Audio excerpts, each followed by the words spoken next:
ભરૂચનો વધુ એક senior citizen cyber ફ્રોડનો ભોગ બનતા 1,17,00,000 ગુમાવતા સાયબર પોલીસમાં ફરિયાદ નોંધાઈ છે। ભરૂચ સાયબર ક્રાઇમ પોલીસ મથકમાં મલ્હાર ગ્રીન સિટી સોસાયટી શ્રવણ ચોકડી નજીક રહેતા શિવરતન પાનમલ શેઠિયા કે જેઓએ એક ખાનગી કંપનીમાં જનરલ મેનેજર પોસ્ટ પરથી નિવૃત્ત થઈ નિવૃત્તિ જીવન ગુજારતા અને તેઓ બેંક એકાઉન્ટ ધરાવતા હોય ફરિયાદીને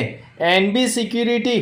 ટીમ તથા પ્રોફેસર તરીકે અજાણ્યાએ સુનિલ જૈનના આસિસ્ટન્ટ તરીકેની ઓળખ આપનારે વોટ્સએપ એકાઉન્ટ પરથી તેમજ અન્ય અજાણી દિવ્યા નામની તથા અન્ય અજાણ્યા 2 થી 3 વ્યક્તિઓએ વોટ્સએપ મારફતે ગુનાહિત કાવતરું રચવાના ઈરાદે ફરિયાદીને સ્ટોક માર્કેટમાં સારું વળતર મેળવવાની લાલચ આપી અજાણ્યા સાયબર ફ્રોડોએ ફરિયાદી પાસે ઓનલાઈન ખરીદી કરવાના બહાને તથા રોકાણ કરવાના બહાને નિર્મલ બેગના નામના બનાવટી લેટર પેડ પર અલગ અલગ ફોટોગ્રાફરમાં જણાવ્યા મુજબ 7 બેંક એકાઉન્ટમાં અલગ અલગ સમયે 1,18,00,000 ટ્રાન્સફર કરાવડાવી તે પૈકી 99,599 ફરિયાદીને પરત આપી વિશ્વાસમાં લઈ ફરિયાદી દ્વારા જમા કરાવેલ રકમ પ્રોફિટ સહિત વિડ્રોવલ કરાવવા માટે વધુ રકમ 60,19,521 જમા કરાવવા ફરિયાદીને ફરજ પાડી કુલ રૂપિયા 1,17,04,01ની સાયબર ફ્રોડોએ છેતરપિંડી કરી હોવાની ફરિયાદ ભરૂચ સાયબર ક્રાઇમ પોલીસ મથકમાં નોંધાવતા પોલીસે અજાણ્યા સાયબર ફ્રોડો